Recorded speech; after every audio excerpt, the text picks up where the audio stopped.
So I wanted to make this a quick video and to turn on developer options. I'm not going to do it, but because I have to hide my IMEI number. But if you click on About Phone and then you click Build Number, I don't remember, 7 or 8 times, it'll enable developer options. And in developer options, you want to, I mean, if you're a nerd like me, this is going to come on. So turn it off so you have a choice on whether or not to update your system.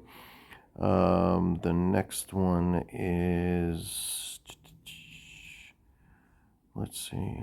I forgot. Oh, show taps. I like turning on taps. I want to see where I'm touching just in case. I don't know. Insert joke there.